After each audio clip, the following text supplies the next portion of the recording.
இந்த தருணத்தில் தான் முதல் முறையாக கவிஞரின் வாயிலிருந்து மலையாள கவிதை என்று சொல்வதில்லை, இன்றைக்கு கேரள கவிதை என்று தான் சொல்கிறோம். மலையாள கவிதையில் மலையாள மொழி இல்லை என்றது ஒரு பெரிய அதிர்ச்சியான ஒரு செய்தியாக இருந்தது. அடுத்த நிகழ்வு என்பது நம்முடைய சிறப்பு விருந்தினருடனான ஒரு உரையாடல். தொடர்ச்சியாக இந்த கவிஞர் விருதிற்கு மலையாள இலக்கிய உலகிலிருந்து ஒரு இலக்கியத்தில் செயல்பட்டு வரும் கவிஞர்களும் இலக்கிய ஆளுமைகளும் தொடர்ச்சியாக வந்து தங்களுடைய கருத்துக்களை பகிர்ந்து கொண்டிருக்கிறார்கள். மூத்த கவிஞர் பி ராமன், அதன் பிறகு வீரான்குட்டி, கே.சி. நாராயணன் ஆகியோர் இதற்கு முன்பு வந்திருக்கிறார்கள். அந்த வரிசையில் இன்று மலையாள இலக்கிய உலகின் ஒரு குறிப்பிடத்தக்க கவிஞர் திரு செபாஸ்டியன் அவர்கள் இந்த விழாவிற்காக வந்திருக்கிறார். அவருடனான உரையாடலை எழுத்தாளர் ஜெயமோகன் அவர்கள் ஒருங்கிணைக்கிறார். எழுத்தாளர் கவிஞர் திரு செபாஸ்டியன் அவர்களை மேடைக்கு அழைக்கிறோம். எழுத்தாளர் திரு ஜெயமோகன் அவர்களை மேடைக்கு அழைக்கிறோம். சிறப்பு விருந்தினருக்கு கௌரவம் செய்யும்படி எழுத்தாளர் ஜெயமோகன் அவர்களை கேட்டுக்கொள்கிறோம்.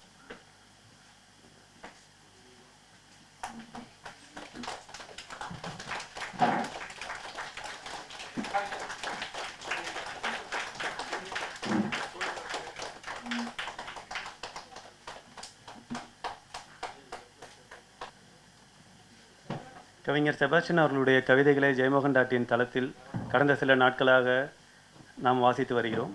இருந்தாலும் அவர் குறித்து ஒரு அறிமுகத்தை கொடுத்துவிட்டு இந்த உரையை முன்னெடுக்குமாறு எழுத்தாளர் ஜெயமோகன் அவர்களை கேட்டுக்கொள்கிறோம்.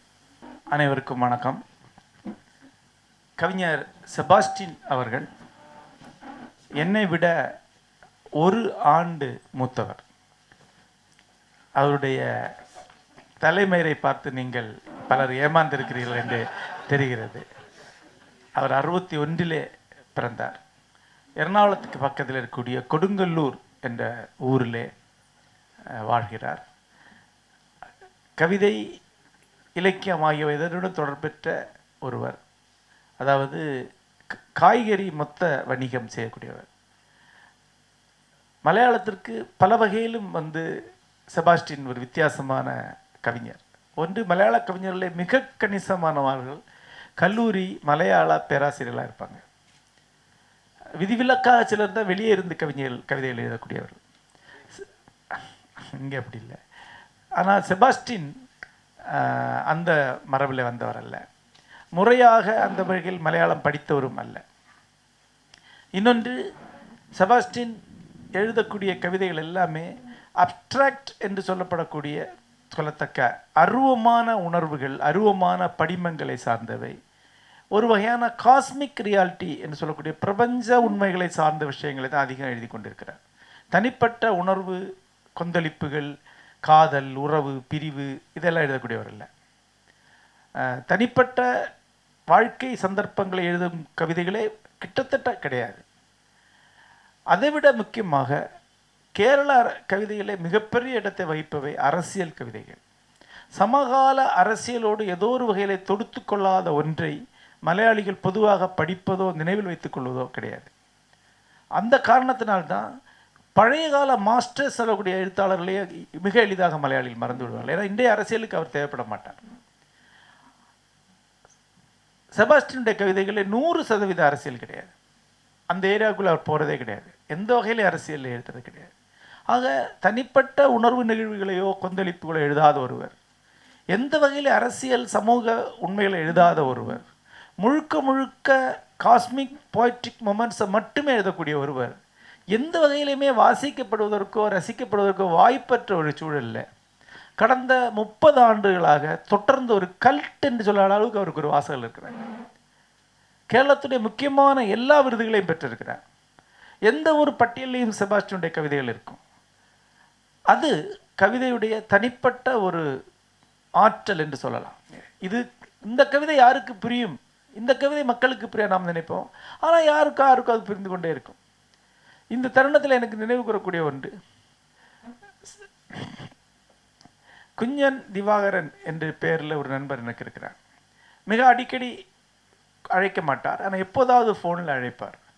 அவரை நான் எப்படி அறிமுகம் செய்து கொண்டேன் என்றால், நாகர்கோவிலுக்கு நான் ரயிலில் வரும்போது என் கூட ஒருத்தர் பயணம் செய்தார். அவர் செபாஸ்டின் கவிதைகளை படித்து கொண்டிருந்தார். அப்போ நான் அவர்கிட்ட இதை படிப்பீங்களா அப்படின்னு கேட்டேன். அவன் படிப்பீங்க. நீங்கள் என்ன ஒர்க் பண்ணுறீங்கன்னு கேட்டேன். நான் வந்து ரப்பர் வாங்கி கொண்டு வந்து ஐஎம்எஃப்க்கு கொடுக்க, சரி அந்த டயர் கம்பெனி இருக்குல்ல, எம்ஆர்எஃப்க்கு கொடுக்கக்கூடிய வேலை பார்க்குறேன், ஒரு ஏஜென்ட் அப்படின்னார். நீங்கள் என்ன படிச்சிருக்கீங்கண்ணா? 8ஆம் கிளாஸ் பாஸ்.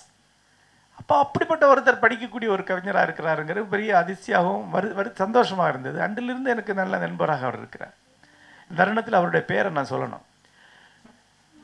அந்த வகையில் கடந்த 30 ஆண்டுகளாக எனக்கு செபாஸ்டினை தெரியும். செபாஸ்டின் எனக்கு மறைந்த மலையாள கவிஞர் ஆற்றூர் ரவிவர்மா வழியாக அறிமுகம். அவர் தான் வந்து கவிஞராக இவருக்கு எனக்கு அறிமுகப்படுத்தினவர். ஆற்றூருடைய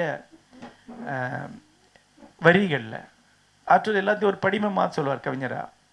சூஜி கொண்டு தொட்டெழுதுன சித்திரங்கள் அப்படின்னு சொன்னார். ஊசி முனையால் தொட்டு வரையக்கூடிய சித்திரங்களை எழுதக்கூடிய கவிஞர், எல்லாருக்கும் உள்ள கவிஞர் அல்ல என்று அவர் சொன்னார். அன்றிலிருந்து தொடர்ந்து நட்புடன் இருந்து வருகிறோம்.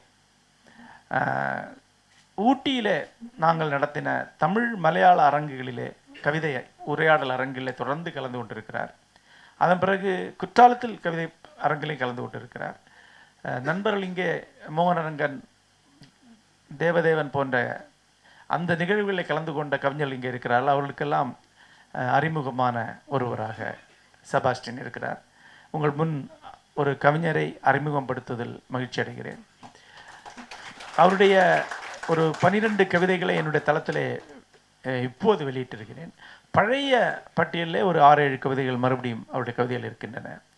மொத்தம் அவருடைய கவிதைகளிலிருந்து தேர்ந்தெடுத்த கவிதைகளான ஒரு தொகுப்பு இந்த ஆண்டு தமிழில் கொண்டு வரலாம் என்ற எண்ணம் எனக்கு இருக்கிறது. ஏற்கனவே மலையாளத்திலிருந்து அதுபோன்று கொண்டு வந்த தொகுப்புகளுக்கு தொடர்ச்சியாக இந்த அரங்கில் அவருக்கு என்னுடைய வணக்கத்தை தெரிவித்துக் கொள்கிறேன். இன்னொரு கவிஞருடைய நினைவாக இன்னொரு கவிஞருக்கு வழங்கப்படும் விருது விழாவில் ஒரு கவிஞர் தலைமையேற்பது என்பது பெருமையானது. இதன் பிறகு நான் முதல் கேள்வியை கேட்கல, நீங்கள் கேட்கக்கூடிய கேள்விகளுக்கு அவர் பதில் சொல்லுவார். நான் மலையாளத்திலிருந்து தமிழுக்கு மொழிபெயர்க்கிறேன். நீங்கள் தமிழிலே கேள்வி கேட்கலாம். എല്ലാവർക്കും നമസ്കാരം. മലയാള ഭാഷയുടെയും തമിഴ് ഭാഷയുടെയും അതുല്യനായ എഴുത്തുകാരൻ ജയമോഹൻ സാറിനെ പ്രത്യേകം നമസ്കരിക്കുന്നു. മാത്രമല്ല, എന്നെ ഈ പരിപാടിയിലേക്ക് ക്ഷണിച്ചതിലുള്ള സന്തോഷവും സ്നേഹവും നന്ദിയും ഞാൻ നിങ്ങളെ അറിയിക്കുകയാണ്.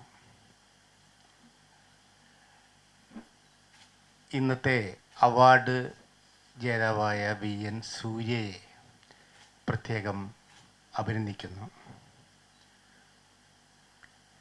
സാഹിത്യത്തെയും കവിതയെയും കുറിച്ച് അഗാധമായ അറിവുള്ള നിങ്ങളുടെ മുന്നിൽ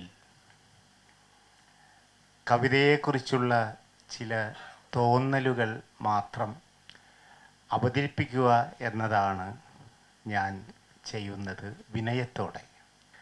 ജയമോഹൻ സാറുമായിട്ട് 2008 ഫെയിൻഗില്ലിൽ വെച്ച്, ഊട്ടിയിലെ ഫെയിൻഗില്ലിൽ വെച്ചാണ് പരിചയപ്പെടുന്നത്. അന്നു മുതലുള്ള ആത്മബന്ധമാണ്. ഇങ്ങനെ കവിതയെക്കുറിച്ച്, മലയാള കവിതയെക്കുറിച്ചും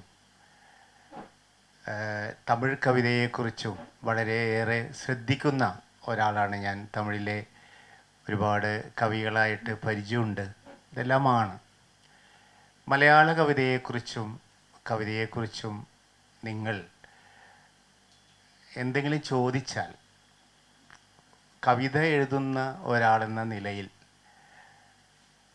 എനിക്ക് നിങ്ങളോട് ഉത്തരങ്ങൾ പറയുവാൻ കഴിയും. അതുകൊണ്ട് ജയമോഹൻ സാറോട് പറഞ്ഞതുപോലെ നിങ്ങൾ ചോദിക്കുക.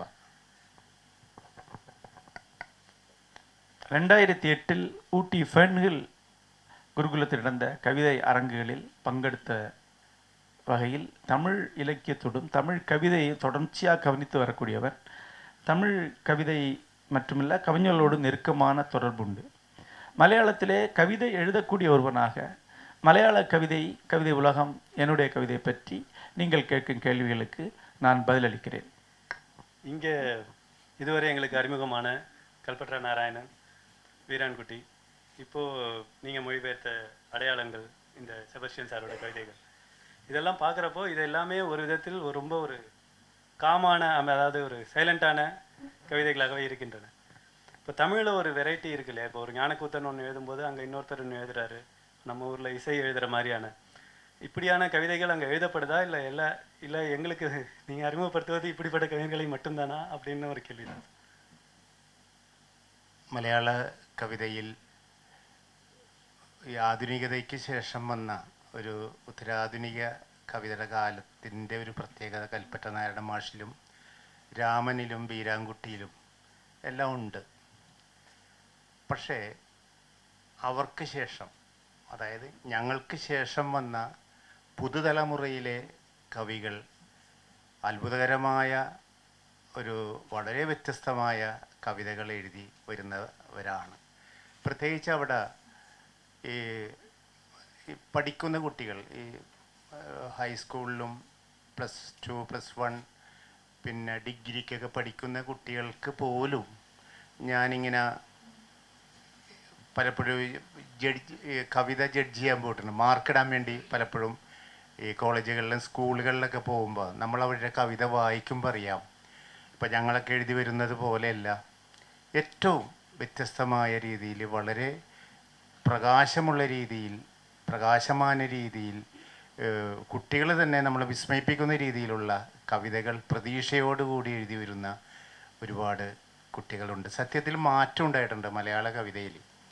ഞാനന്ന് ഫെയിൻഗില്ലിലൊക്കെ പങ്കെടുക്കുന്ന കാലത്ത് അന്ന് അവിടെ കേട്ട കവിതകൾ, അതായത് ജയമോഹൻ സാറാണെന്ന് കവിതകൾ പരിഭാഷപ്പെടുത്തി അവിടെ വായിക്കുകയെല്ലാം ചെയ്തത്.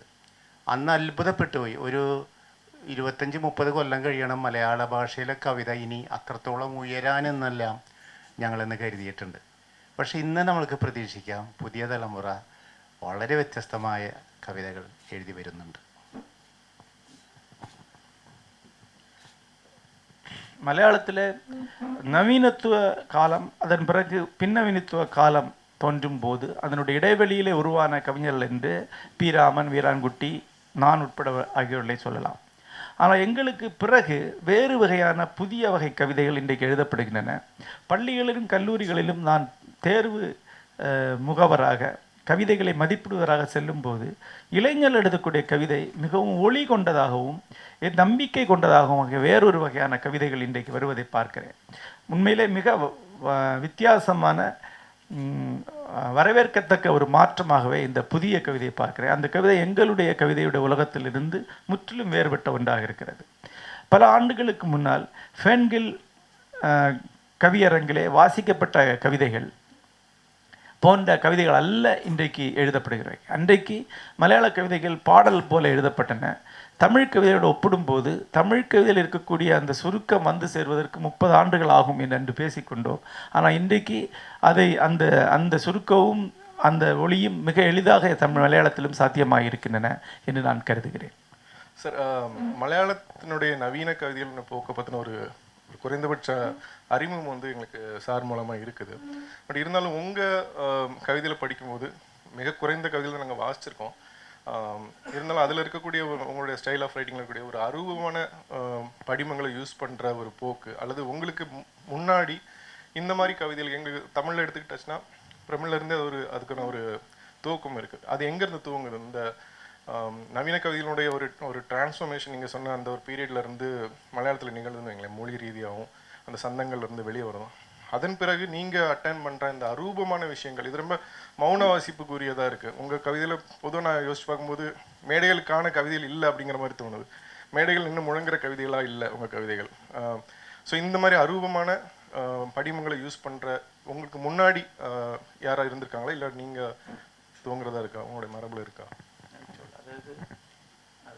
സത്യமாக മലയാളത്തിൽ சொல்லியிருக்கேன். അതായത് ഇത് ആനന്ദ് ഈ അവാർഡ് 3 കൊല്ലം മുമ്പ് വാങ്ങിയ കവിയാണ്. പുള്ളി ചോദിക്കുന്ന ചോദ്യം വന്നിട്ട്, താങ്കളുടെ കവിതയിലുള്ള അബ്സ്ട്രാക്റ്റായ ഇമേജസ്, അതായത് ജീവിതത്തിൽ സാധാരണ കാണുന്ന ഒന്നിനെ ഇമേജ് ആക്കലാണല്ലോ, അങ്ങനല്ലാതെ ഭാവന കൊണ്ട് മാത്രം ഉണ്ടാക്കുന്ന അബ്സ്ട്രാക്റ്റായ ഇമേജുകൾ താങ്കൾക്ക് മുമ്പ് മലയാള ആധുനിക കവിതയിൽ പ്രയോഗിച്ചിട്ടുള്ള താങ്കൾക്ക് മുന്നോടിയായിട്ടുള്ള ആരെങ്കിലും ഉണ്ടോ?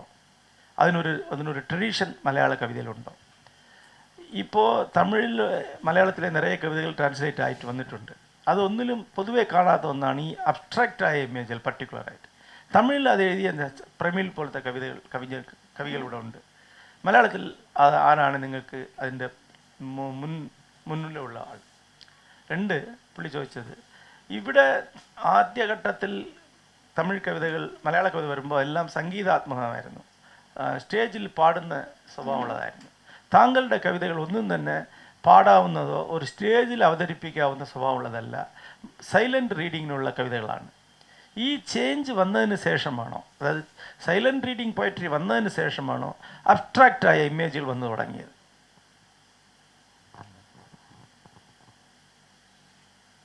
സാറ് നേരത്തെ പറഞ്ഞ ആറ്റൂർ രവിവർമ്മ സാറ് എഴുത്തച്ഛൻ പുരസ്കാരം, മലയാളത്തിലെ ഏറ്റവും വലിയ പുരസ്കാരമായ എഴുത്തച്ഛൻ പുരസ്കാരം സ്വീകരിച്ചുകൊണ്ട് പ്രസംഗിച്ചപ്പോൾ പറഞ്ഞൊരു വാചകം ഓർക്കുകയാണ്. എൻ്റെ കവിത വീണാരവമോ മുരളീരവമോ അല്ല. എൻ്റെ കവിത ഈ കെട്ടകാലത്തെ നോക്കി മൂളുന്ന, ഇരുട്ടിനെ നോക്കി മൂളുന്ന കൂമൻ്റെ മൂളലുകളാണ് എന്ന്. അപ്പോൾ സത്യത്തിൽ ആറ്റൂർ സാറ് അന്ന് പറഞ്ഞത് ഈ വളരെ ഈണത്തിൽ നമ്മൾ ചൊല്ലുന്ന ഈ കവിതകൾ, ഞാൻ മലയാള കവിതയെക്കുറിച്ചാണ് പറയുന്നത്, ആ കവിതകളിലെ, ഇനി അടുത്ത് ഞാൻ പറയാൻ പോകുന്ന വാക്കുകൾ കൽപ്പറ്റ നാരായണ മാഷിൻ്റെ വാക്കുകളാണ്. ആ ഈണത്തിൽ ചൊല്ലുന്ന ആ കവിതകളിലെ ഈണം നമ്മൾ ഒന്നിങ്ങനെ വലിച്ചു കളഞ്ഞാൽ അതിൽ കവിതയില്ല എന്ന് നമുക്ക് കാണാൻ കഴിയും. ആ ഈണത്തിലാണ് നമ്മൾക്കൊരു സുഖം, ഈണത്തിൻ്റെ നേരത്തെ ആറ്റൂർ പറഞ്ഞതുപോലെ ചെയ്യുന്നത്. സത്യത്തിൽ കവിത ഈണത്തിൽ ചൊല്ലി നമ്മളെ സുഖിപ്പിക്കുന്നതല്ല എന്നുള്ളതാണ്.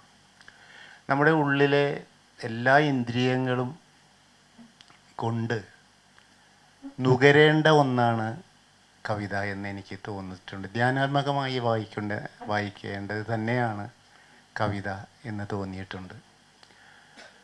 മാത്രമല്ല, ആദ്യം ചോദിച്ച ആ ഇമേജുകൾ, ഭാവന കൊണ്ട് കവിതയെക്കുറിച്ച് പറയുന്ന ഒന്നിതാണ്, നമ്മൾ ഭാവന കൊണ്ട് പുതുക്കി പണിയേണ്ട ഒന്നാണ് കവിത. നമ്മൾ ഈ ലോകത്തെ അങ്ങനെ തന്നെ ഇങ്ങനെ എഴുതി വെച്ചാൽ, കാണുന്ന ലോകത്തെ അങ്ങനെ തന്നെ പകർത്തി വെച്ചാൽ ഒരിക്കലും അത് റിപ്പോർട്ടാവുള്ളൂ, ഒരു പ്രസ്താവനയാവുള്ളൂ, കവിതയാകില്ല. അത് ഭാവന കൊണ്ട് നമ്മൾ പുതുക്കി പണിയേണ്ടിയിരിക്കുന്നു. സത്യത്തിൽ മുൻകാലങ്ങളിൽ കവിത അങ്ങനെ ഉണ്ട്. ഇനി ഞാനൊരു ഇവിടെ ഈ തമിഴ്നാട്ടിൽ വന്നിരുന്നിട്ട് തമിഴ് കവിതയെ പൊക്കി പറയുന്നതല്ല. സത്യത്തിൽ എനിക്കത് കിട്ടിയത്, എനിക്കത് അങ്ങനെയുള്ളൊരു ഒരു തിരിച്ചറിവ് കിട്ടിയത് ഈ തമിഴ് കവിതകൾ പരിഭാഷപ്പെടുത്തിയ പുതുനാനൂറ് എന്നൊരു പുസ്തകമുണ്ട്. ആറ്റൂർ സാറാണത് പരിഭാഷപ്പെടുത്തിയത്. അത് വായിക്കുക. അതുപോലെ തന്നെ വിദേശ കവികളുടെ കവിതകളൊക്കെ വായിച്ചപ്പോഴാണ് സത്യത്തിൽ മലയാള കവിത വായിച്ചിട്ടല്ല എനിക്ക് അങ്ങനെയുള്ളൊരു ഭാവന കൊണ്ട് പുതുക്കി പണിയേണ്ടതാണ് കവിത എന്ന് തോന്നിയത്. സത്യത്തിൽ ഒന്ന് പുതുനാനൂറ്, അത് തമിഴ് കവികളുടെ കവിതകളുടെ പരിഭാഷയാണ്.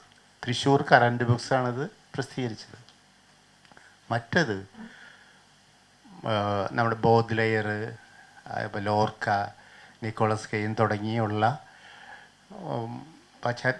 വിദേശ എഴുത്തുകാരുടെ കവിതകളിൽ അവർ ചിത്രീകരിക്കുന്ന, അവർ ഇങ്ങനെ ഈ ഭാവന കൊണ്ട് ഇങ്ങനെ അത് പറയുന്നത് ഇതാണല്ലോ, അതായത് ഒരു കവിക്ക് പച്ചവെള്ളത്തെ വീഞ്ഞാക്കാൻ കഴിയും, അതുപോലെ കടലിൻ്റെ മീതെ നടക്കാൻ കഴിയും, മരിച്ച ആളെ ഉയർപ്പിക്കാൻ കഴിയും.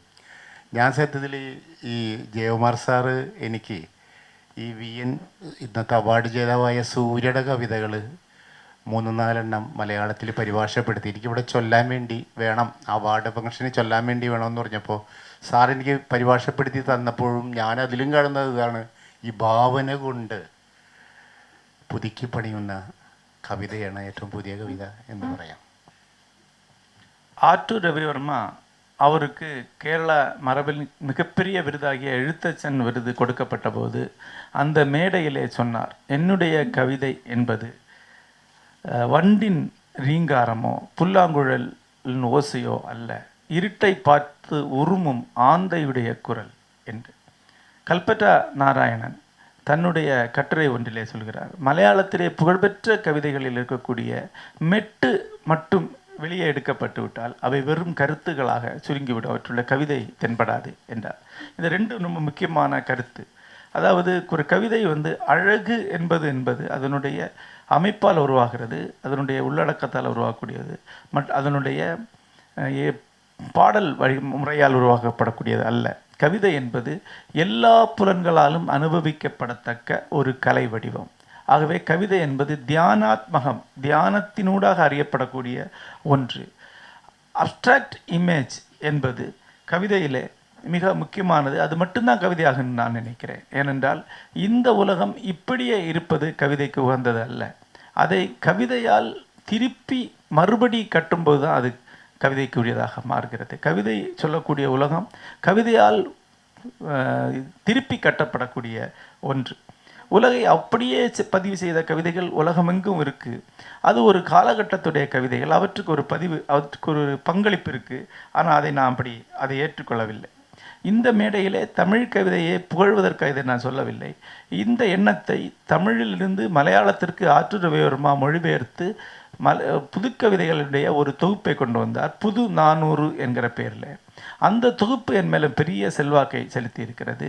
அந்த தொகுப்பை போலவே லோர்கா, போத்லேர் போன்றவருடைய கவிதைகளும் என்னில் பெரிய செல்வாக்கை செலுத்தி இருக்கிறது. இந்த கவிதைகள் வழியாக சரியான கவிதை என்பது இன்றைக்கு இருக்கக்கூடிய உலகத்தை மறு அமைப்பு செய்வது, கற்பனையால் முற்றிலும் புதிதாக ஒன்றாக உருவாக்குவது என்பதுதான் என்று நான் புரிந்து கொண்டேன். அதுதான் என்னுடைய கவிதையுடைய அடிப்படையாக இன்றைய இருக்கிறது. லோர்கா ஒரு இடத்துல சொல்கிறார், கவிதையினால் நீரை ஒயினாக்க முடியும், கடல் மீது நடக்க முடியும், செத்தவனை எழுப்பவும் முடியும். அப்படிப்பட்ட கவிதைகளைத்தான் நான் கவிதை என்று சொல்லுவேன். இந்த அரங்குக்காக VN சூர்யாவுடைய கவிதைகளை ஜெயமோகன் மொழிபெயர்த்து எனக்கு அனுப்பிச்சு கொடுத்தார். அந்த தொகுதியில் இருக்க அந்த மொழிபெயர்ப்பு கவிதைகளிலும் இதே விஷயத்தை தான் தனிச்சிறப்பாக நான் சென்றேன். அவை கற்பனையால் உருவாக்கப்பட்ட உலகத்தில் நிகழக்கூடியவையாக உள்ளன. இப்போ மலையாள கவிதைகள் மேலே எனக்கு ஒரு தனித்த பிரியம் இருக்குது. KG சங்கரப்பிள்ளை அல்லது ராஜீவன் மாதிரியான ஜெயமோகன் மொழிபெயர்த்த பழைய கவிஞர்கள் இன்றைக்கி மலையாள சந்தம் அற்ற ஒரு பண்பாட்டுக்குள்ளே மலையாள கவிதைகள் வந்திருக்கிறதா நீங்கள் சொல்கிறீங்க. ஆனால் எனக்கு இப்போ பலிச்சோறு அப்படின்ற ஒரு கவிதை தரக்கூடிய ஒரு வாழ்க்கை ஒரு அப்ட்ராக்ட் பொயம் அதில் ஒரு இந்த மாதிரியான ஒரு சித்திரத்தை தரக்கூடிய வெறும் அப்ட்ராக்டாக இருக்கக்கூடிய ஒரு கவிதை எனக்கு ஒரு வாசிப்பு அனுபவத்தையும் தர மாட்டேங்குது. அப்படின்னா நான் ஒரு என்ன சொல்கிறது, ஒரு நிகரான உலகத்தில் இருக்கக்கூடிய ஒரு கவிதையை தான் நான் விரும்பி படிக்கிற ஒருவனாக இருக்கிறேன். அப்படின்னா உங்கள் கவிதையை ஒரு இந்த மாதிரி கவிதையை விரும்பக்கூடிய ஒருத்தர் எப்படி கண்டடைய முடியும் அப்படின்னு சொல்றீங்க?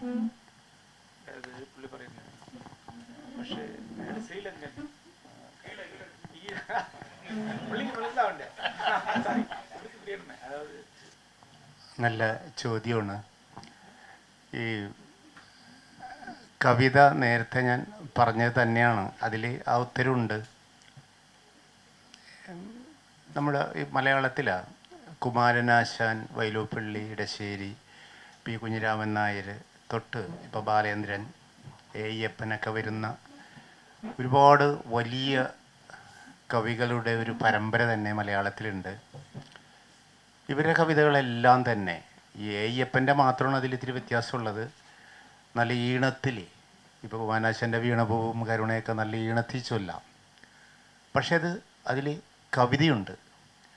പക്ഷെ മലയാളത്തിൽ സംഭവിച്ചത് എന്താണെന്ന് വെച്ചാൽ കവിതയില്ലാത്ത പദ്യങ്ങൾ ആണ് കൂടുതൽ മലയാളത്തിൽ ഉണ്ടായത് എന്നുള്ളതാണ്. ഇപ്പോൾ ചോദ്യത്തിൽ പറയുന്നത് പോലെ ഒരു സംഗീതം ഈ അടിയിൽ ഇങ്ങനെ ഒളിപ്പിച്ച് അന്തർലീനമായി വയ്ക്കുന്നത് നല്ലതല്ലേ? തീർച്ചയായിട്ടും നല്ലതാണ്. നമ്മുടെ ഓർമ്മയിൽ ആ വരികൾ നിൽക്കാനും നമ്മുടെ ഒരു മനോസുഖം ഉണ്ടാകാനെല്ലാം അത് വളരെ നല്ലതാണ്. പക്ഷേ എൻ്റെ ഒരു അഭിപ്രായത്തിൽ കവിത എന്ന് പറയുന്നത് സാധാരണ ജീവിതത്തെ പകർത്തി വയ്ക്കുന്നതല്ല. നേരത്തെ പറഞ്ഞതുപോലെ തന്നെ വിസ്മയങ്ങൾ, അതായത് ഭാവനയെ പുതുക്കി വിസ്മയങ്ങൾ തീർക്കുന്ന ഒന്നാണ്.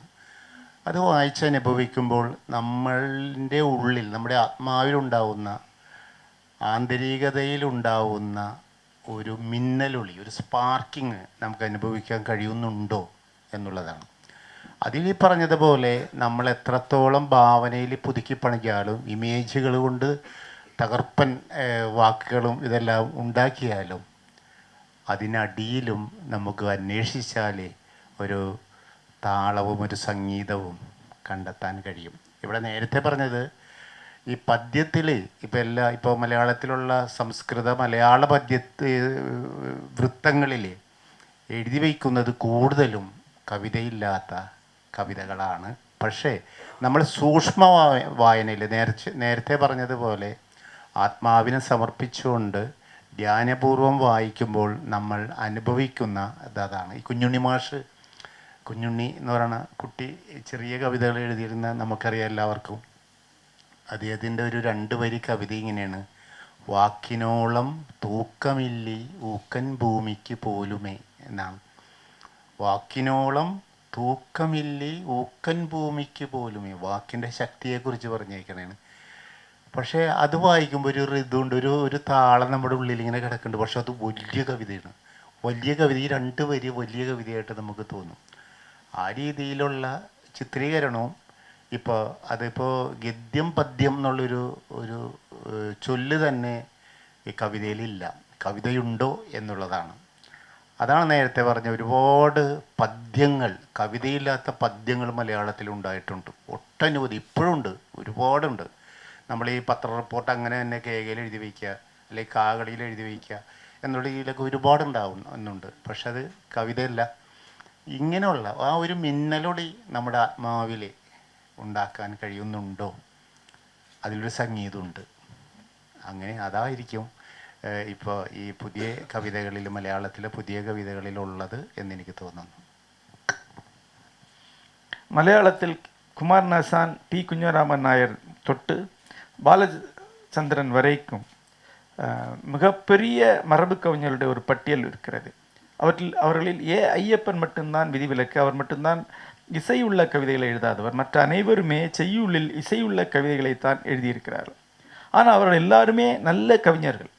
அவருடைய மிகச்சிறந்த கவிதைகளில் அந்த இசை இருக்கும்போது அது எந்த வகையிலுமே ஒரு எதிர்மறைத்தன்மையோடு இல்லை. ஆனால் நான் குறிப்பிடுவது மிக கணிசமான செய்யுள்கள், வெறும் செய்யுள்கள், அவற்றில் கவிதை இல்லை, செய்யுள் மட்டும்தான் இருக்கிறது. இரண்டாவதாக, அன்றாடத்தை அப்படியே பதிவு செய்வது, அன்றாடத்தினுடைய ஒரு பிரச்சனையை அப்படியே பதிவு செய்வது கவிதையாகாது. அன்றாடத்திலிருந்து செல்லும் ஒரு பயணம்தான், கற்பனையால் உருவாக்கப்படக்கூடிய ஒரு பயணம்தான் கவிதையாகும். கற்பனை அன்றாடத்தில் கண்டடையக்கூடிய ஒரு திகைப்பிலிருந்து தான் கவிதை உருவாகிறது. ஒரு மின்னலாகத்தான் கவிதை உருவாகிறது. அதில் இசை உண்டா இல்லையா என்பது ஒரு பிரச்சனையே கிடையாது. கவிதை நிகழ்ந்தால் அதில் இசையும் இயல்பாக இருக்கலாம். அப்படி கவிதையுடன் இசை இணைந்து இயல்பாக வெளிப்படும் போது அது கவிதைக்கு ஒரு நிறையாகவே ஆகிறது. அதே போல உரைநடையில் இசை இல்லை என்பதும் சரியானதல்ல.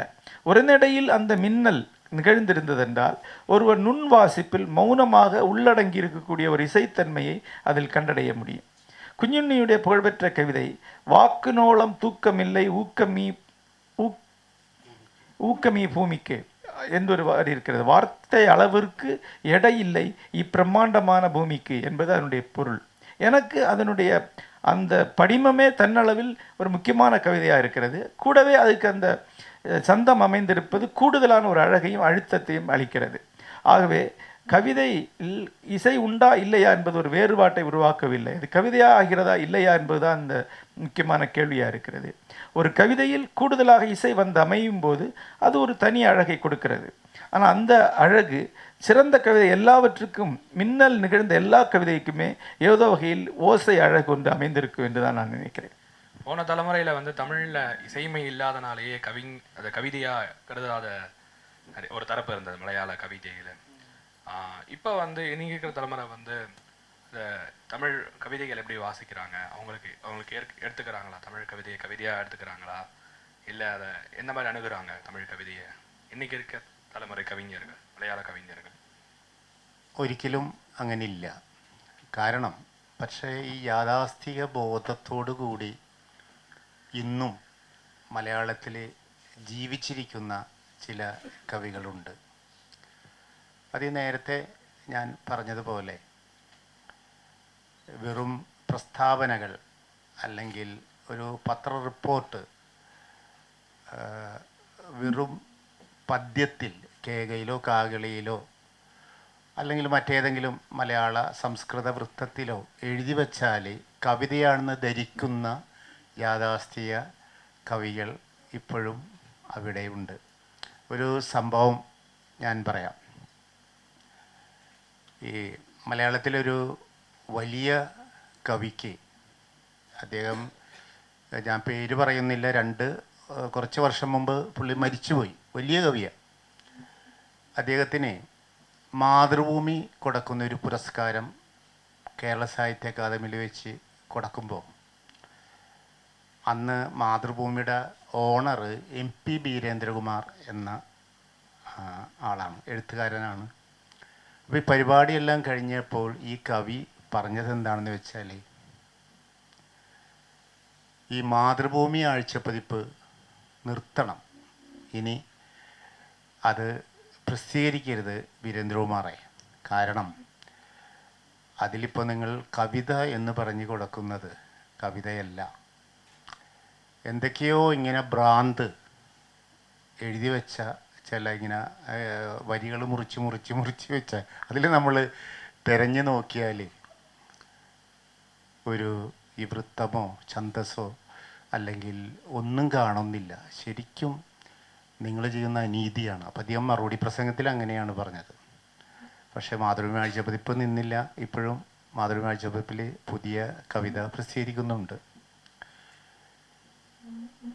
ഇതുപോലെയുള്ളൊരു യാഥാസ്ഥിക ബോധമുള്ള ആൾക്കാരാണ് അന്ന് തമിഴ് കവിതയെക്കുറിച്ചും പറഞ്ഞ ഈ അസംബന്ധം എന്ന് വേണമെങ്കിൽ പറയാം. കാരണം അന്നും എന്നും ഈ കവിതയ്ക്ക് എല്ലാ സംഭവങ്ങൾക്കുള്ള പോലെ ചില യാഥാസ്ഥിക ബോധം വെച്ച് പുലർത്തുന്ന ചില ആൾക്കാരുണ്ട്. അതുകൊണ്ട് ഇവർക്കത് കവിതയായി സ്വീകരിക്കാൻ ചിലപ്പോൾ കഴിഞ്ഞില്ല എന്ന് വന്നിരിക്കാം. പക്ഷേ ഇപ്പോൾ 2008 ആ ഫെയിൻഗില്ലിൽ നടന്നതിന് ശേഷം, ഇത്ര വർഷങ്ങൾക്ക് ശേഷം, ഞാൻ നേരത്തെ പറഞ്ഞതുപോലെ മലയാളത്തിലുണ്ടായ വ്യത്യാസം പോലെ തന്നെ അത്ഭുതപ്പെടുത്തുന്ന രീതിയിൽ, വിസ്മയമുണ്ടാക്കുന്ന രീതിയിൽ തന്നെ തമിഴിലും കണ്ടിട്ടുണ്ട് എന്ന് ഞാൻ ഈ ഒരു സംഭവം പറഞ്ഞാൽ നമ്മുടെ VN സൂര്യയുടെ കവിത തന്നെ ഞാൻ സത്യത്തിൽ വായിച്ചപ്പോൾ അത്ഭുതപ്പെട്ടു പോയി. കാരണം ഞാനത് തമിഴിലല്ല വായിക്കുന്നത്, എനിക്ക് തമിഴ് അറിയില്ല. ജയമോഹൻ സാർ അത് മലയാളത്തിൽ പരിഭാഷപ്പെടുത്തി തന്നിട്ട് പോലും എനിക്കത് വിസ്മയമുണ്ടായി. നമുക്ക് പ്രതീക്ഷ നൽകുന്ന ഒന്നാണത്. അതുപോലെ എത്രയോ പുതിയ കവികളുടെ കവിതകൾ മലയാളത്തിലേക്ക് പരിഭാഷപ്പെടുത്തി വന്നിട്ടുണ്ട്, അത് വായിച്ചിട്ടുണ്ട്. അപ്പം എനിക്കുള്ളത് വലിയ പ്രതീക്ഷ തന്നെയാണ് തമിഴ് കവിതയെക്കുറിച്ചും. இன்றைக்கு மலையாளத்திலே அன்றிருந்த அந்த எண்ணம் இல்லை. தமிழ் கவிதையை பற்றி மிக உயர்வான எண்ணம் இன்றைக்கு உள்ள தலைமுறைக்கு உருவாகி இருக்கிறது. ஆனால் எல்லா காலகட்டத்திலையும் மரபு மனம் என்று ஒன்று உண்டு. அத்தகைய ஒரு இன்றைக்கும் மலையாளத்திலே மிக வலுவான ஒரு இருப்பாக இருக்கிறார்கள். அறிவிப்புகள், செய்திகள் ஆகியவற்றை செய்யுளில் எழுதினால் அது கவிதையாகும் என்று நம்பக்கூடிய ஒரு பெரிய அணி இன்றும் வலுவாகவே தான் உள்ளது. ஒரு நிகழ்வு சொல்கிறேன். மாதృభూமி இதழ், மாதృభూமியோட மிக உயரிய விருதை மலையாளத்திலே மிக முக்கியமான ஒரு கவிஞருக்கு, மரபு கவிஞருக்கு அளித்தது. MP வீரேந்திரகுமார் என்ற அதனுடைய தலைவர் அந்த விருதை அளித்து முடித்தவுடனே ஏற்புரையில் அந்த மாபெரும் கவிஞர் வீரேந்திரகுமாருடன் ஒரு வேண்டுகோளை விடுத்தார். மாதృభూமி வார இதழை உடனடியாக நிறுத்த வேண்டும். ஏனென்றால் கவிதை என்ற பெயரிலே வெட்டி வெட்டி அடுக்கப்படக்கூடிய உரைநடை பிண்டங்களை நீங்கள் வெளியிடுகிறீர்கள். அதில் இருந்து இலக்கணம் இல்லை. ஆகவே அதை கவிதை இல்லை, அது எந்த வகையிலே அதை ரசிக்கப்பட்டது, அது பைத்தியாரத்தனமாக இருக்கிறது என்று வேண்டுகோள் விடுத்தார். அந்த உருக்கமான வேண்டுகோளை மாதృభూமி செவிக்கொள்ளவில்லை. இன்றைக்கு மாதృభూமி வார இதழ் வந்து கொண்டு தான் இருக்கிறது. ஆகவே அந்த விதமான ஒரு குரல் ஒரு சூழலில் இருந்து எழுந்து கொண்டு தான் இருக்கும். இந்த குரலுடைய அந்த காலகட்டத்துடைய வெளிப்பாடு தான் அன்று தமிழ் கவிதையை பற்றி சொல்லப்பட்ட அந்த அசட்டுத்தனம். ஆனால் இன்னொரு கோணமும் நான் சொல்வேன், 2008 ஊட்டி ஃபேன்கள் நடந்த அந்த விவாதத்தின் விளைவாக மலையாள கவிதையில் அதனுடைய கவிதை பார்வையில் ஒரு பெரிய மாறுதல் உருவாகியது. வசன கவிதை அங்கே வருவாக வேரூன்றி இன்றைக்குள்ள கவிதை உருவாகிற்று. அதே போன்ற ஒரு மாறுதல் அதற்கு பிறகு தமிழ் கவிதையிலே உருவாகியிருப்பதை VN சூர்யாவுடைய கவிதைகளை மலையாள மொழிபெயர்ப்பில் படிக்கும்போதே என்னால் உருவாக்க முடிகிறது. படிமத்தன்மை இல்லாத வேறொரு வகையான கவிதைகளை அது அன்றிருந்து இன்று வரைக்கும் உருவாகி வந்திருக்கிறது என்று சொல்லலாம் என்று சொல்கிறேன். தமிழ்லையும் தெலுங்குலையும் கவிதைகள், சில பேர் எழுதுகிற கவிதைகளில் வந்து நிறைய இங்கிலீஷ் சொற்களை போட்டு எழுதுவாங்க. இல்லைன்னா ஒரு பேராகிராஃப் மொத்தம் இங்கிலீஷில் எடுத்துகிட்டு அதுக்கப்புறம் முன்னாடி தமிழ் இருக்கும், அதுக்கப்புறம் இங்கிலீஷு தமிழ் அது மாதிரி. ஸோ மலையாளத்துலேயும் இந்த ட்ரெண்டு இருக்கா? அதை മലയാള വാസകர்கள் ഏറ്റുക്கிறாங்களா? ഈ ഭാഷ തന്നെ, ആ ലിപി തന്നെ കവിതയിൽ, മലയാള കവിതയിൽ കൊടുക്കാറില്ല. ഇപ്പോൾ 8 വരി മലയാള കവിത കഴിഞ്ഞ് കഴിഞ്ഞിട്ട് ഒരു ഇംഗ്ലീഷ് സ്പീച്ച് ഒരു 2 വരിയോ 4 വരിയോ ഒരിക്കലും അങ്ങനെ മലയാള കവിതയിൽ കണ്ടിട്ടില്ല, കൊടുക്കാറില്ല. പക്ഷേ ഇംഗ്ലീഷ് പദങ്ങളും വാക്കുകളും ഉപയോഗിക്കാറുണ്ട്. ഉദാഹരണത്തിന് ഇപ്പോൾ ഞാൻ മാതൃഭൂമി ആഴ്ചപ്പതിപ്പിൽ എഴുതിയൊരു കവിത, ഇപ്പോൾ ആ പുസ്തകത്തിന് ജലച്ചായം എന്നാണ് പേര്, സാറിന് ഞാൻ കൊടുത്തിട്ടുണ്ട്.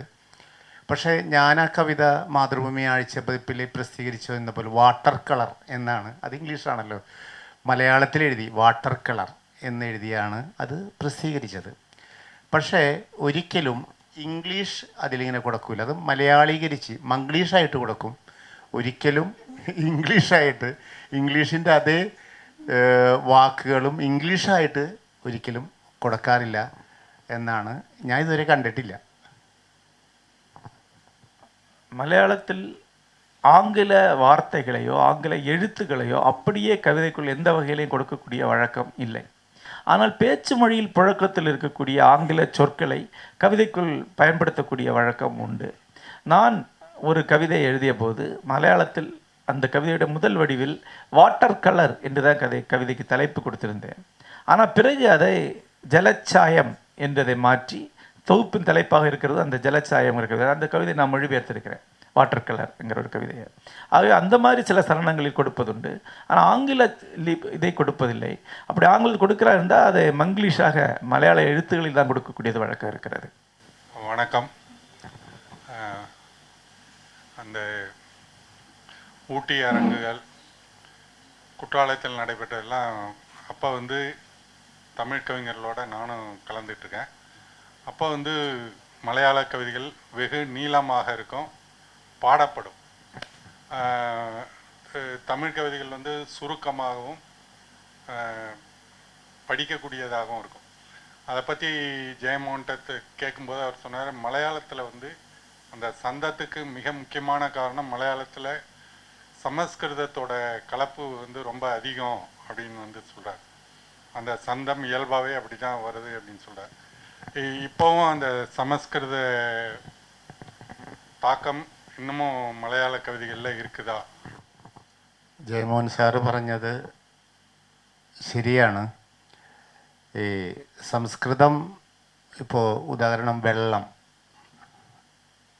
തണ്ണി എന്ന് തമിഴിൽ പറയുന്ന വെള്ളം, അവിടെ കൂടുതലായിട്ട് ഉപയോഗിക്കുന്നത് ജലം എന്ന് പറയും. അത് സംസ്കൃതമാണെന്ന് നമുക്കറിയാം, ജലം. അതുപോലെ അവിടെ സംസാരത്തിലും അങ്ങനെ തന്നെ, ഈ എഴുത്തിലും, ഈ ഇപ്പോൾ എല്ലാ പാഠപുസ്തകങ്ങളിൽ, പിന്നെ അതുപോലെ പത്രങ്ങളിൽ വരുന്ന വാർത്തകളിലെല്ലാം ഈ സംസ്കൃത പദങ്ങളുടെ വലിയ സ്വാധീനം ഉണ്ട്. അതുകൊണ്ട് തന്നെ കവിതയിലും ഇപ്പോൾ ആധുനിക കാലത്ത് ഇപ്പോൾ NV കൃഷ്ണവാര്യർ, അയ്യപ്പ പണിക്കർ, അക്കിത്തം, വൈലോപ്പിള്ളി തുടങ്ങി ഇങ്ങോട്ട് വന്ന ഒരുപാട് കവികൾക്ക് ശേഷം വന്ന ശങ്കരപ്പിള്ള സാറും സച്ചിദാനന്ദ സാറും തൊട്ട് ഇങ്ങോട്ട് വന്ന ബാലേന്ദ്രനും അയ്യപ്പനും അടക്കമുള്ള കവികൾ ഈ സംസ്കൃത പദങ്ങൾ ഉപയോഗിച്ചിട്ടുണ്ട് കവിതയിൽ. പക്ഷേ ഇപ്പോൾ ഏറ്റവും പുതിയ തലമുറ പലപ്പോഴും ഇപ്പോൾ ഞങ്ങളുടെ തലമുറയിൽപ്പെട്ട, ഇപ്പോൾ നേരത്തെ പറഞ്ഞ നമ്മുടെ കൽപ്പറ്റ നാരായണ മാഷായാലും രാമനായാലും അങ്ങനെയുള്ള പുതിയ ഏറ്റവും ഈ ആധുനികതയ്ക്ക് ശേഷം വന്ന കവികൾ എഴുതുന്ന കവിതയിൽ ബോധപൂർവം പലപ്പോഴും ഈ സംസ്കൃത പദങ്ങളെ ഒഴിവാക്കാൻ ശ്രമിക്കാറുണ്ട്. മാത്രമല്ല ഇപ്പോൾ കേരളത്തിലൊരു പ്രത്യേകത, മലയാളത്തിലൊരു പ്രത്യേകത എന്താണെന്ന് വെച്ചാൽ മലയാള ഭാഷ കവിത എന്നല്ല ഇപ്പോൾ അവിടെ പറയുന്നത്, കേരള ഭാഷാ കവിത എന്ന് പറയത്തക്ക രീതിയിൽ മാറി. എന്താണെന്ന് വെച്ചാൽ ഈ കടൽ തീരത്തുള്ള കവികളുടെ അവിടുത്തെ നാട്ട് സംസാരമുണ്ട്, വളരെ കൊളോക്കിയലായ സംസാരങ്ങളുണ്ട്, വർത്തമാനങ്ങളുണ്ട്, ഭാഷയുണ്ട്. ഇത് കവിതയിൽ വന്ന് അതുപോലെ കാട്ടിൽ താമസിക്കുന്ന ആൾക്കാരുടെ ഭാഷകൾ മലയാള കവിതയിൽ വന്നു. അപ്പോൾ സത്യത്തിൽ മലയാള കവിത എന്ന് പറയുമ്പോൾ മലയാളമായിരിക്കണം. ഇപ്പോൾ അതല്ല, കേരളത്തിലെ കേരള ഭാഷാ കവിത എന്നായി. കാരണം മറ്റതെല്ലാനും ഇപ്പോൾ യൂണിവേഴ്സിറ്റി തലങ്ങളിൽ, ഇപ്പോൾ കേരളത്തിലെ എല്ലാ യൂണിവേഴ്സിറ്റികളിലും പഠിക്കാൻ ബഹുമാനപ്പെട്ട ജയകുമാർ സാറിൻ്റെ കൃതികളുണ്ട്, മലയാളത്തിലുണ്ട്. അതുപോലെ ഈ കവിതകളും ഈ വളരെ പ്രാദേശിക ഭാഷയിൽ എഴുതുന്ന ഈ കടപ്പുറം ഭാഷയിലും കാട്ടുഭാഷയിലും എഴുതുന്ന കവിതകൾ പോലും യൂണിവേഴ്സിറ്റിയിൽ സിലബസിൽ വന്ന് എന്നുള്ളതാണ്. അപ്പോൾ മലയാള ഭാഷാ കവിത എന്നല്ല, കേരള ഭാഷാ കവിത പോലെ ആയി ഇന്ന്. അപ്പോൾ സംസ്കൃതം ഇപ്പോൾ ഒഴിവാക്കി അതിനുശേഷം ഇങ്ങനെയുള്ള ചില മാറ്റങ്ങൾ മലയാള കവിതയിൽ അത് അംഗീകരിക്കപ്പെടുകയും ചെയ്ത് അംഗീകരിക്കപ്പെട്ടു. ഇപ്പോൾ പ്രധാനമായിട്ടിപ്പോൾ സാഹിത്യ അക്കാദമി പോലുള്ള അവർ ആ രീതിയിലുള്ള പുസ്തകങ്ങൾ ഇറക്കുന്നുണ്ട്. ഈ അടുത്ത് മണികണ്ഠൻ എന്ന ഒരു അട്ടപ്പാടിയിലുള്ള ഒരു കവിത അവരുടെ ഭാഷയിൽ തന്നെ, എൻ്റെ മലയാള പരിഭാഷയുണ്ട് കൂടി ഇറക്കി. അപ്പോൾ ആ രീതിയിലുള്ള ഒരു വ്യത്യാസം ഏറ്റവും പുതിയ മലയാള കവിതയിൽ വന്നിട്ടുണ്ട്. மலையாளத்தில் பொதுவாகவே சம்ஸ்கிருதம் அதிகம். மலையாள மொழி என்பதே சம்ஸ்கிருதத்தை அதிகமாக பயன்படுத்தக்கூடியது. வெள்ளம் என்கிற ஒரு சொல் தண்ணீரை குறிப்பதற்காக தமிழிலே மலையாளத்தில் இருந்தாலும் ஜலம் என்ற சொற்களை அதிகம் பயன்படுத்தக்கூடியதாக மலையாளம் இருக்கிறது. புழக்கத்திலே கல்விக்கூடங்களிலே தொடக்கப்பள்ளி முதல் சம்ஸ்கிருதம் கலந்த மலையாளம் தான் கற்றுக் கொடுக்கப்படுகிறது. செய்தியில், அரசியல் பேச்சுகளில், சாதாரண உரையாடலில் கூட அதிக சம்ஸ்கிருதம் இருப்பது என்பது மலையாளத்துடைய இயல்பு. அந்த அம்சம் அங்கே உண்டு. ஆனால் கவிதையிலே வேறொன்று நிகழ்ந்து கொண்டிருக்கிறது. முன்பு அக்கித்தப்திலிருந்து பாலச்சந்திர சொல்லிக்காடு வரைக்குமான பழைய தலைமுறை மலையாள கவிஞர்கள் அனைவருமே சம்ஸ்கிருதம் மேலோங்கிய ஒரு மலையாளத்திலே தான் எழுதினார்கள். ஆனால் இன்றைக்கு எழுதக்கூடிய தலைமுறை திட்டமிட்டு சம்ஸ்கிருத சொற்களை தவிர்த்து எழுதுகிறார்கள். வசன கவிதை அதனால் தான் அவரால் எழுத முடிகிறது. ஆகவே ஜெயமோகன் சொன்னது உண்மைதான். இன்றைக்கு மலையாள கவிதை யாரும் மலையாள கவிதை என்ற வார்த்தையை பயன்படுத்துவதில்லை. கவிதையிலிருந்து மலையாளமே வெளியே சென்று விடுகிறது. இன்றைக்கு கேரள கவிதை என்ற வார்த்தையை தான் பயன்படுத்துகிறார்கள். ஏனென்றால் இன்றைக்கு கேரளத்திலே மலையாளம் அன்றி வேறு வகையான மொழிகளும் புழக்கத்தில் உள்ளன. உதாரணமாக மலைப்பகுதியில் அவர்களுக்கான தனி மொழியில் உள்ளது, அந்த மொழியிலேயும் கவிதைகள் எழுதப்படுகின்றன. அவை மலையாள மொழிபெயர்ப்புடன் சேர்த்து இன்றைக்கு கேரளத்தில் வெளியிடப்படுகின்றன. கடற்கரை மக்களுக்கு தனியான ஒரு மொழி உள்ளது, அந்த மொழியில் கவிதைகள் எழுதப்படுகின்றன. அவை மலையாள மொழிபெயர்ப்புடன் சேர்த்து வெளியிடப்படுகின்றன. இந்த கவிதைகளை கேரள கவிதை என்ற பொது அடையாளத்திற்குள் இன்றைக்கு மிகப்பெரிய அளவில் ஏற்றுக்கொண்டிருக்கிறார்கள். பல்கலைக்கழகங்களில் அவை பாடமாக வைக்கப்பட்டுள்ளன.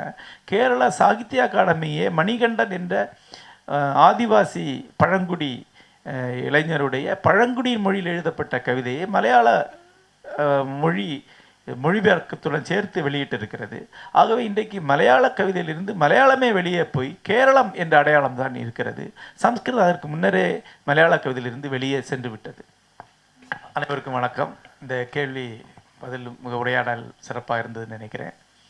கவிதையை பற்றிய பல நுட்பமான விஷயங்கள் இங்கே பேசப்பட்டன. எனக்கே கூட இந்த உரையாடல் இந்த தருணத்தில் தான் முதல் முறையாக கவிஞரின் வாயிலிருந்து மலையாள கவிதை என்று சொல்வதில்லை, இன்றைக்கு கேரள கவிதை என்று தான் சொல்கிறோம்.